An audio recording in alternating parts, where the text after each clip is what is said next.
Усім прывітанне, з вами Зміцер Лукашук. Падзеі ў Беларусі і за яе межамі абмяркоўваем у супольным праекце Еўрарады і Е-прамова. Працягваем абмеркаванне сённяшняга інфармацыйнага дня з палітолагам Вольгай Харламавай. Добрый дзень, спадарня Вольга. Добрый дзень. Спадарня Вольга, ці задаволеныя вы як палітолаг тым чацвёртым пакетам санкцый, які сёння быў агучаны?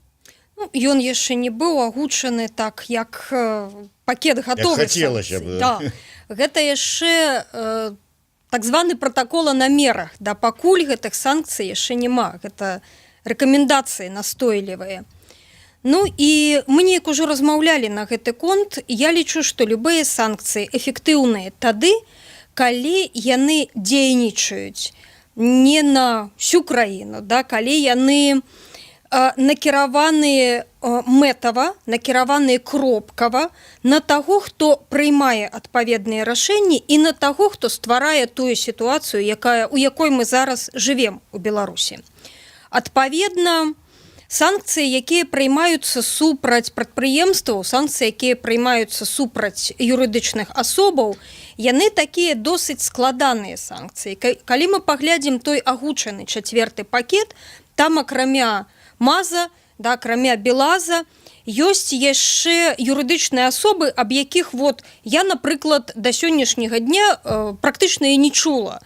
Гэта юрыдычныя асобы, якія з'яўляюцца такімі своеасаблівымі пракладкамі, да, якія выконваюць досыць абмежаваную функцыю. Гэта не прадпрыемства, гэта не МАЗ, гэта не БелАЗ, гэта не МЗКТ, за якім стаяць людзі. Таму што, што такое МАЗ, БелАЗ і МЗКТ? Гэта не толькі кіраўніцтва прадпрыемства.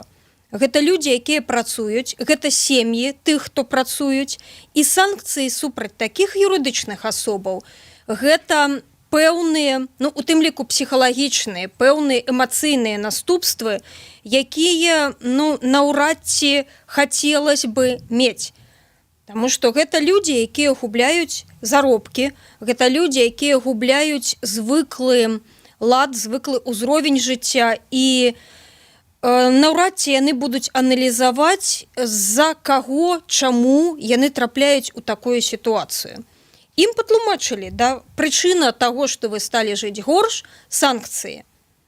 І атрымліваецца, што санкцыя, якая мае на мэце падштурхнуць Беларусь, умоўна скажам, да, падштурхнуць Беларусь да дэмакратыі, яна у пэўнай сітуацыі, у пэўным разуменні адштурхоўвае ад гэтай дэмакратыі. Бо людзі, якія працуюць, якія вагались, альбо якія былі за змены, яны пачынаюць задумвацца не аб тым, хто вінаваты, да, хто рэальна вінаваты, а аб тым, хто вінаваты, хто сёння у гэтую сітуацыю іх, умоўна скажем, загнал. І вельмі проста, вельмі лёгка памыліцца у такіх лагічных выкладках, і як хто вінаваты, да, той, хто ўвёў санкцыі. Адпаведна, у іх не ўзнікае жаданне, масава не ўзнікае жаданне чакаць і працаваць у накірунку магчымых зменаў. Таму гэта такія вельмі адмысловыя санкцыі, якія, на жаль, замест тых выгодаў, якія яны мусяць несці, тых наступстваў, дзеля якіх гэтыя санкцыі ўводзяцца, мы атрымліваем адваротную сітуацыю. Глядзіце, апошнім часам вельмі часта ўзгадваецца М'янма. Пачынаючы з таго, як Беларусь прагаласавала там па пытанні М'янмы, адзінае супраць нават М'янма устрымалася сама. Але калі казаць пра М'янму, там была нават міжнароднай арганізацыі працы супраць іх, там пэўная санкцыя, там ці рашэнне і ўвогуле там эканамічная блакада і гэтак далей. Але генералы хунты м'янмаўскай горш-то жыць не сталі. І ці не вот падводзіце вы нас зараз да думкі, што якія б не былі санкцыі, на якія рашэнні не пайшоў там захад калектыўны, што нават мы там згодныя там цярпець эканамічныя страты, але будзем вот штурхаць санкцыямі Беларусь да дэмакратычных зменаў, то хто-то стане горш жыць, а хто-то вот з тых найперш, хто прымае рашэнне, не асабліва схуднее. Любая санкцыя, яшчэ раз, санкцыі розень. Любая санкцыя, яна існуе дзеля таго, каб стварыць пэўныя умовы для прыняцця рашэнняў. І калі гэта санкцыі персанальныя, то перш за ўсё няхай маральна, але пакутуе чалавек, у адносінах да якога гэтыя санкцыі прымаюцца. Калі гэта санкцыі супраць юрыдычных асобаў, якія проста уяўляюць сябе пэўныя пракладкі, альбо гэта не юрыдычная асоба, не прадпрыемства, зноў-такі, за якім не стаяць тысячы людзей. Гэта правільная, гэта разумная, гэта лагічная санкцыя, якая ў прынцыпе цягне за сабой тыя наступствы, якія мусяць цягнуць санкцыі. Яна пагаршае ўзровень жыцця, яна пагаршае умовы прыняцця рашэнняў для тых, хто стварае тую сітуацыю, у якой мы зараз апынуліся ў Беларусі. І я ні ў якім выпадку не супраць санкцый. Я просто лічу, што любыя санкцыі, яны мусяць мець пэўны эфект. І калі гэта санкцыі супраць юрыдычных асобаў, перш за ўсё супраць прадпрыемстваў, крупных прадпрыемстваў, гэта санкцыі, якія лёгка мусяць адыграцца назад. А што мы маем зараз? Мы маем тое, што Беларусь губляе, не беларускі урад, не пэўныя асобы, а менавіта Беларусь губляе тыя рынкі, якія яна заваёўвала дзесяцігоддзямі. Еўрапейскія рынкі, на якія яна дзесяцігоддзямі выходзіла. І пасля таго, як сітуацыя зменіцца, а мы ж ведаем, што яна зменіцца, інакш быць не можа, мы гэтыя рынкі абратна не вернем, яны будуць занятыя. І ніхто гэтыя рынкі, ні МАЗу, ні Белазу, ні МЗКТ не саступіць. Сапраўды так, але вот у нас тут нечаканы цалкам для мяне каментатар з'явіўся, глядзіць наш стрым Ігор Тышкевіч, які піша: можа варта праводзіць паралелі не з М'янмай, а з Венесуэлай, бо там Гуайда ЕС прызнаў прэзідэнтам, фактычна. Так, сапраўды, вось ЕС фактычна прызнаў прэзідэнтам, у выпадку з Беларусю, Святлану Ціхановскую. Як і там, так і там санкцыі, вось такое прызнанне, але рэжым і не змяніўся. Нягледзячы на там мільённыя, тут 100-тысячныя акцыі пратэстаў. Але паралелі паралелямі, але вот што далей? Вот мы прыходзім ізноў да таго, што цяжка змяніць сітуацыю. Невялічкая ремарка: ЕС не прызнаў Святлану Ціхановскую абраным прэзідэнтам. ЕС прызнаў Святлану Ціхановскую лідарам апозіцыі. Не больш, таму што дэ-факта, дэ-юрэ выбары ў Беларусі не адбылись. Пры той колькасці парушэнняў, якія былі зафіксаваны на апошніх выбарах, казаць аб тым, што хтосьці стаў прэзідэнтам, гэта не проста некаректна, мы не маем такой магчымасці. Ёсць афіцыйныя рашэнні аб тым, што выбары не адбылись. Адпаведна, няма выбараў, няма прэзідэнта. Таму, канешне, сітуацыя чымсьці падобная. У нас ёсць чалавек, якога прызнаюць у якасці, умоўна, адзінага прадстаўніка ад пэўнай групы, ад пэўнага кола. Скажем, гэта апозіцыя, хаця мы ведаем, што неаднаразова падкрэслівалась, што і кабінетам Светланы Ціхановскай і яе дарадцамі, што яна не з'яўляецца лідарам апазіцыі, таму што тое, што яна прадстаўляе, тая група, якую яна прадстаўляе, не з'яўляецца апазіцыяй, як яны кажуць. Вот. І да, сітуацыя ў чымсьці вельмі падобная, таму што ёсць выбары, ёсць незадаволеныя, ёсць вельмі бачны, вельмі заўважны такі падзел людзей на групы, на тых, хто за, і на тых, хто супраць. Прычым я не скажу за і супраць каго, да бо асобы у дадзеным выпадку вызначаюцца досыць складана. То есть зразумела супраць каго. Далі вот за каго гэта складанае пытанне, таму што мы зноў-такі з вами ведаем, што большасць тых, хто прыйшоў і прагаласаваў, яны не задумывались, за каго яны галасуюць. Яны вельмі свядома галасавалі супраць пэўнай асобы. І мы маем зараз вельмі адмысловую сітуацыю. То есть у нас ёсць людзі, якія гатовыя выказвацца супраць, але вот з арганізаванай, з масавым вызначэннем за у нас ёсць пэўныя праблемы. І зноў-такі на фоне тых санкцый, якія зараз чарговы раз будуць і чарговы раз у тым ці іншым аб'ёме закрануць жыхароў Беларусі, яны яшчэ больш ускладняюць вызначэнне вось гэтага за. Вернемся яшчэ раз да гэтага пытання санкцый. Як мантру прадстаўнікі ўлады паўтараюць, што санкцыі не працуюць. У той жа сітуацыі мы з вами зараз абмеркавалі пра страты рынкаў на захадзе, пра страты, якія панясуць простыя людзі.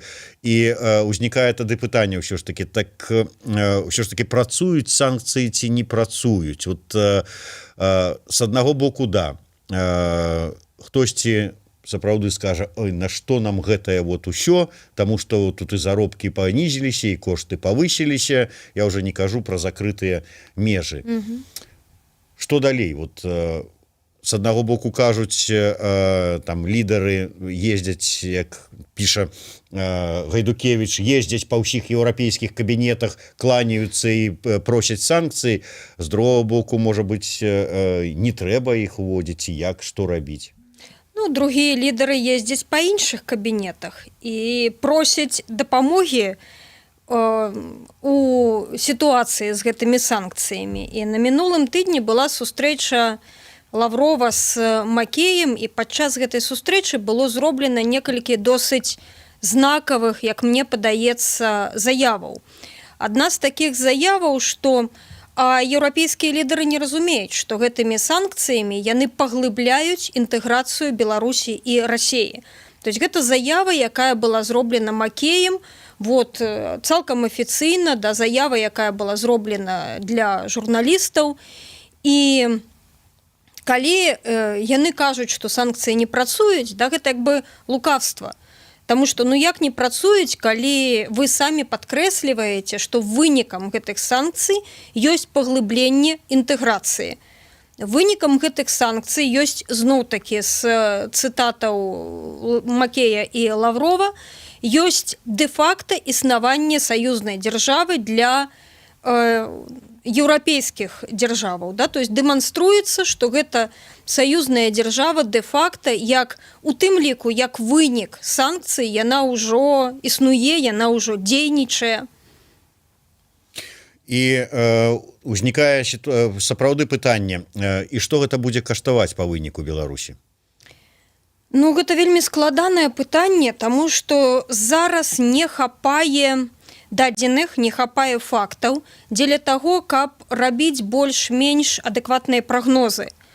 Але сённяшняе рашэнне аб закрыцці офіса камісара ААН па правах чалавека, яно сведчыць аб тым, што Беларусь максімальна павышае стаўкі. Дзеля чаго гэта робіцца? Да? То есть максімальна пагаршаецца сітуацыя, и тут проблемы, да, и вот офис управления по правах человека, Верховного комиссара по правах человека причинили, а пасля перамовы, і як вынік гэтых перамоваў пэўныя змены да лепшага. І якія гэта могуць быць змены? Гэта зноў адкрыццё офіса, і гэта падаецца як перамога, да? Гэта падаецца як крок беларускіх уладаў наперад да перамоваў, да разумення, да вяртання ў дакрызісны стан. Таму беларускія ўлады яны спрабуюць гуляць, да? Яны спрабуюць падвышаць санкцыі, яны спрабуюць знайсці для сябе пэўнае поле для маневра, каб тое, што заяўлена Макеем аб інтэграцыі і аб наступстве санкцыяў, яно не стала рэчаіснасцю, да? Таму што мы разумеем, што для асобы, якую мы не называем, самым каштоўным з'яўляецца ўлада. А згубіць уладу, наступствы згубы ўлады, яны непрадказальныя.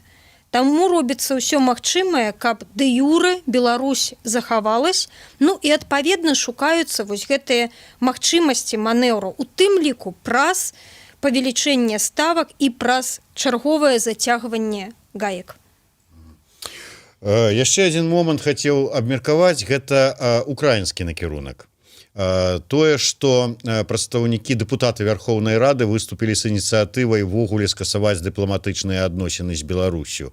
Наколькі рэальнае развіццё такіх падзеяў? Я б сказала, што вельмі мала рэальнае, таму што пры ўсіх гучных заявах у Беларусі з Украінай не зліквідаваныя эканамічная камунікацыя, да, эканамічныя кантакты. Все дамовы, большасць дамоваў, якія былі дасягнуты ў 19-м, у першай палове 20-го года, яны існуюць, яны працуюць, яны дзейнічаюць. Таму гэта чарговая гучная заява, ну, пры ўсёй павазе у украінскай радзе, да, гэта звыклая досыць справа і звыклая прэзентацыя сябе. Таму я пакуль не звяртала ўвагу на такія заявы, як і на заявы нашага боку, беларускага боку, аб тым, што ўсе самалёты, якія ляцяць праз Украіну, мы іх не будзем пускаць у прастору, да? Таму што заява зроблена, а самалёты як ляцелі, так і ляцяць. А гэта якія самалёты застаюцца? Толькі там, скажем, турецкія. са Стамбула, які ляціць самалёт турэцкай кампаніі? Ну, насамрэч, не толькі са Стамбула. Мы ж не забываем, што там ляцяць чартары, і гэта не абавязкова беларускія чартары, да? Гэта могуць быць і турэцкія чартары. Таму гэта сапраўды падпіліваць перадапошні сук, на якім сядзіш.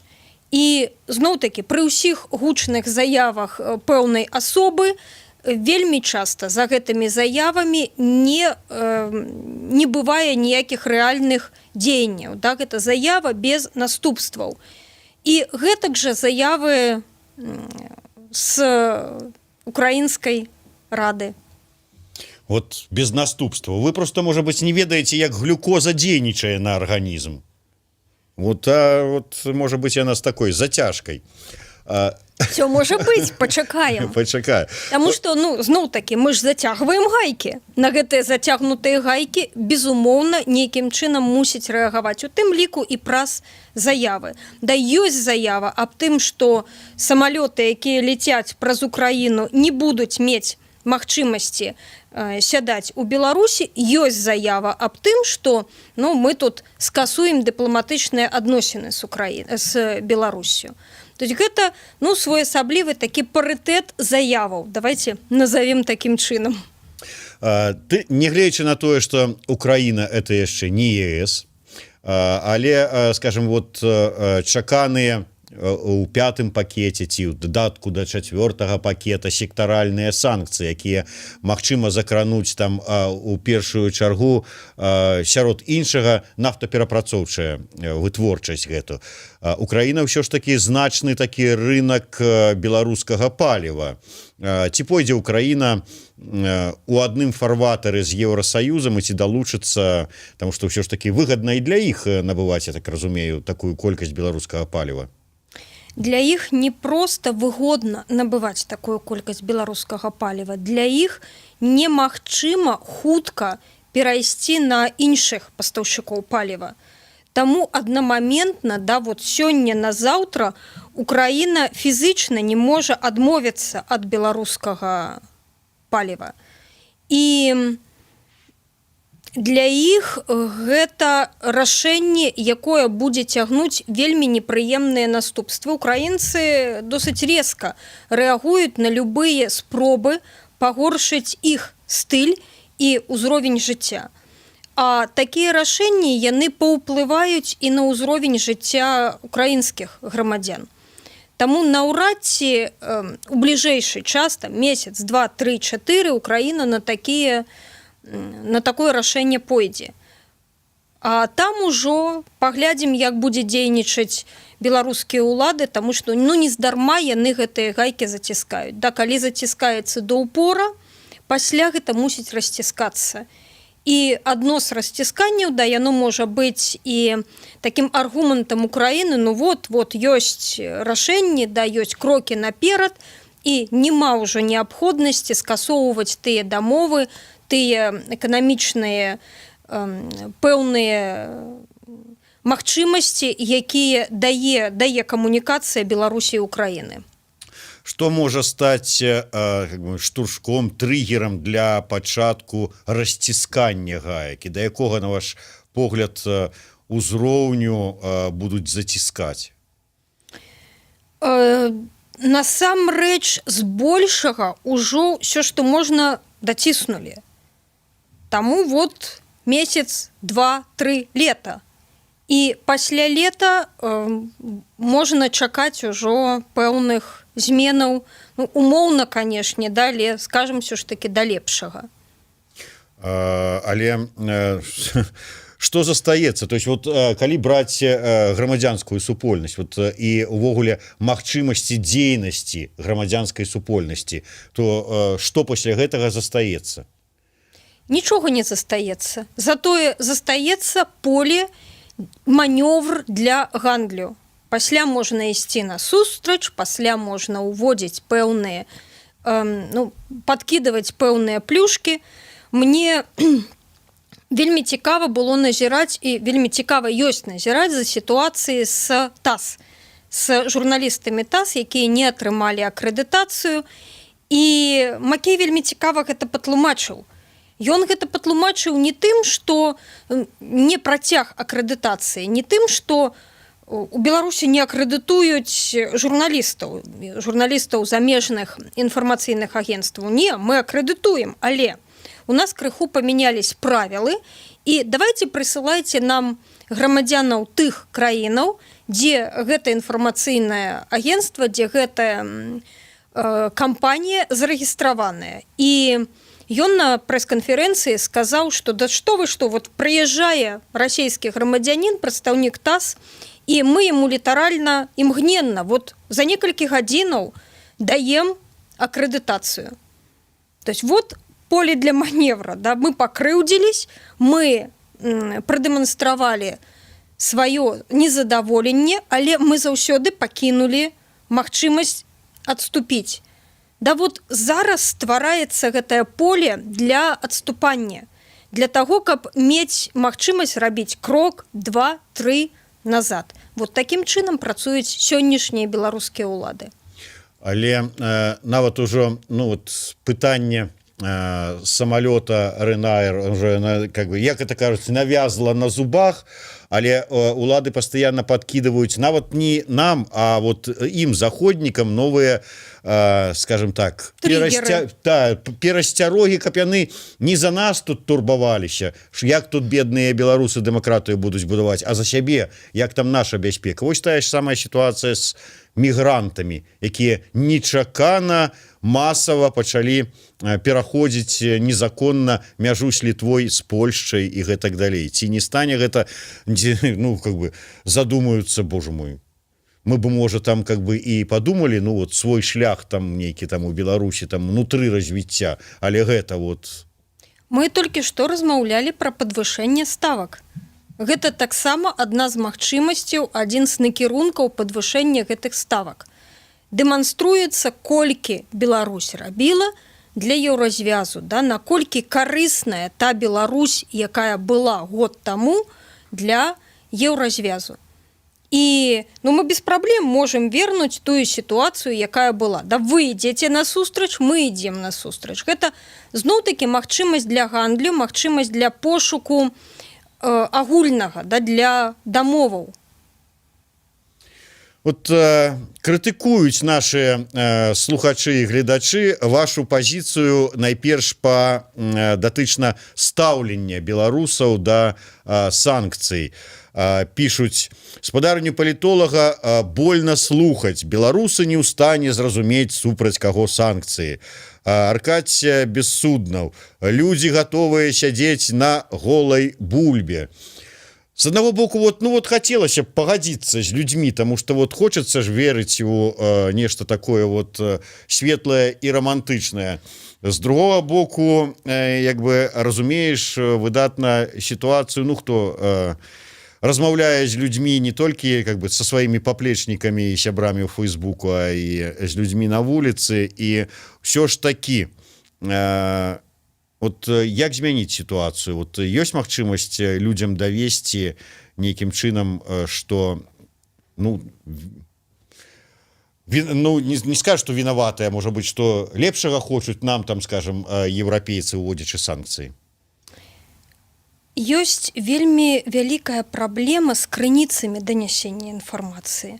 Ну, а наконт таго, што мяне балюча слухаць, да, я жыву ў Беларусі, у мяне ёсць суседзі, я хожу по вуліцах Менску, у мяне ёсць магчымасць размаўляць з людзьмі, і для тых, хто сумнеецца, я просто... Моя такая традыцыйная парада. У 4 гадзіны пад'ехаць на МЗКТ, там заканчивается змена, ідзе просто поток супрацоўнікаў МЗКТ, славіць любога і запытацца, вот як ён ставіцца да санкцый. МЗКТ гэта не 100 человек, не 200 человек, не 1000 человек, гэта десятки тысяч, весь МЗКТ. І я разумею, што 1, 2, 10 человек гэта такі умоўны срез, але тым не менш ён прадэманструе уяўленне большасці, уяўленне, не большасці, уяўленне сярэдняга, скажем так, жыхара Беларусі аб тым, што адбываецца і хто вінават. І патлумачыць, з-за каго тая сітуацыя, якая ёсць, зараз вельмі складана, таму што праблема ў крыніцах данясення інфармацыі. Вот мы с вами размаўляем, да, гэта Telegram, гэта YouTube. Хто глядзіць, які адсотак выбаршчыкаў Беларусі глядзіць Telegram і YouTube. То есть мы можем просто банальна паглядзець колькасць праглядаў. І гэта колькасць людзей, да якіх мы можам дастучацца, да якіх мы можам данесці інфармацыю. З другога боку, дастаткова паглядзець, колькі падпісчыкаў залы.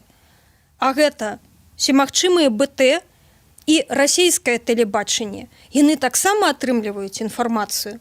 І нават калі год таму, нават калі 10 месяцаў таму, у іх былі сумненні, яны там вагались, або былі супраць. Зараз пастаяннае нагнетанне інфармацыі, пастаяннае нагнетанне вось такога неспакойнага інфармацыйнага фону, яно вымушае іх прымаць пэўныя рашэнні.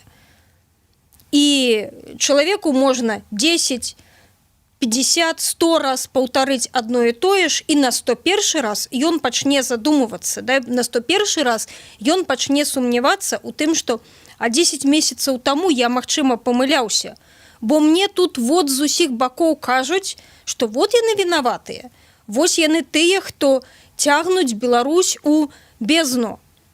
І, магчыма, вот і маюць рацыю, да бо год таму, 5 год таму жылось то лепей, і ніхто не задумваецца, да, што ёсць нейкія там глобальныя працэсы, ёсць агульная палітычная сітуацыя, ёсць агульны палітычны крызіс. Самае галоўнае, што ёсць крыніцы данясення інфармацыі, да якіх ні вы, ні я не маем ніякага дачынення і не маем магчымасці дастучацца да большасці тых, хто атрымлівае праз гэтыя крыніцы інфармацыю. Ну да, тут просто трэба яшчэ і ўмець аналізаваць сітуацыю. Знаете, можна ж просто глядзець і чытаць, а другое можна прыгадаць, як нам напярэдадні год таму расказвалі па БТ, што вось прыйдзе Ціхановская і у вас тут можа быць ужо і гарачай вады ў кране не будзе, бо будуць паўсюль аварыі. Вот Ціхановская не прыйшла, дзе не пачытаеш, што паўсюль праблемы з вадой. Праблемы з вадой. Нават не тое, што вот гарачай вады з-за адключэння нема, а то невядома што з крана ўцячэ. Больш за тое, вот, Зміцер, мы яшчэ губляем і друкаваную пресу, да, друкаваную рэгіянальную. Таму што ладна Менск, ладна вялікія гарады, а ў нас ёсць вялікая колькасць раённых цэнтраў, вёсак, у якіх ёсць пэўныя праблемы з доступам да інтэрнэту. І тыя бабулькі, дзядулькі, да, якія засталіся ў гэтых вёсках, яны традыцыйна вераць друкаванай прэсе, друкаваным СМІ. І нікуды не знікаюць раёнкі, якія акуратна даходзяць. Знікае незалежныя друкаваныя СМІ.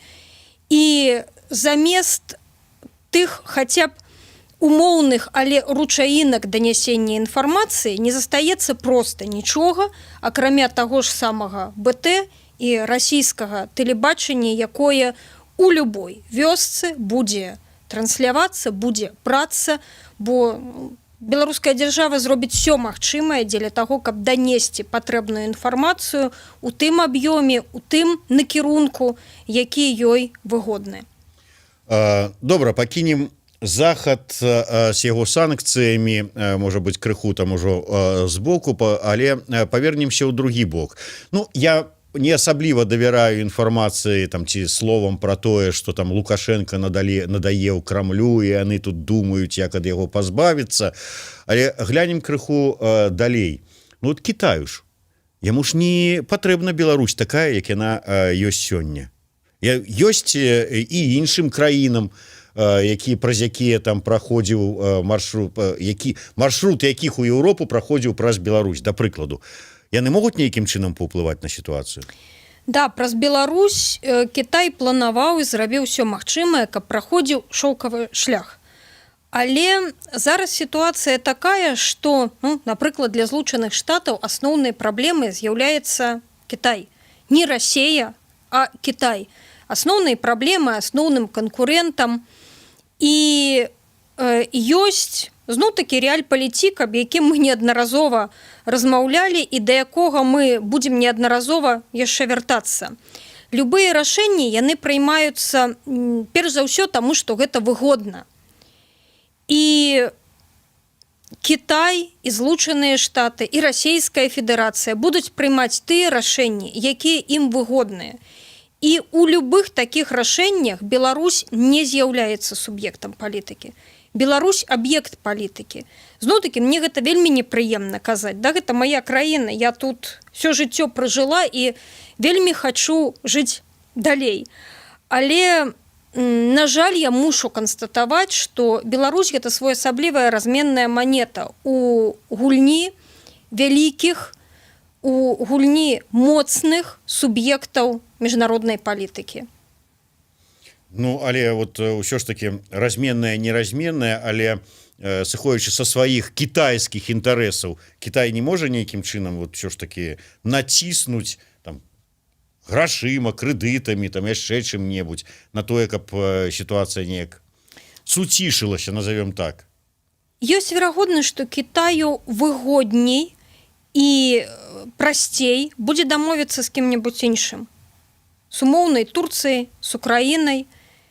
І вельмі цяжка прагназаваць, як сябе павядзе Кітай, таму што у Кітая зусім іншыя резоны для прыняцця рашэнняў. Мы з вами можам там прагназаваць падзеі на палову гады, да, наперад, спрабаваць, на год. Нават для нас год гэта практычна стратэгічнае планаванне, таму што зараз падзеі адбываюцца так імкліва, сітуацыя мяняецца такім чынам, што гэта неўдзячны занятак спрагназаваць сітуацыю праз палову гады. У Кітая іншыя традыцыі, іншая сітуацыя, і Кітай прагназуе, што будзе праз 5, праз 10, праз 20 год. І я ўпэўнена, што калі умоўных 10 год таму прыймалася рашэнне аб тым, што гэты шоўкавы шлях пойдзе праз Беларусь, яны прадугледзелі 2, 3, 4 магчымых іншых варыянта развіцця падзеяў. І яны проста пераскочаць на што-небудзь іншае, на адпрацаванае, на прагназаванае, можа, крышачку менш зручнае 10 год таму, але больш зручнае сёння. Ну што ж, ізноўку застаемся мы сам на сам са ўсімі сваімі радасцямі і бедамі. Дзякуй вялікім. Ну што ж, Ольга Харламова з яе рэальным, хоць і не вельмі такім ружовым прагнозам на наша будучае, Зміцер Лукашук у сумесным праекце Еўрарадыё і Е-прамовы.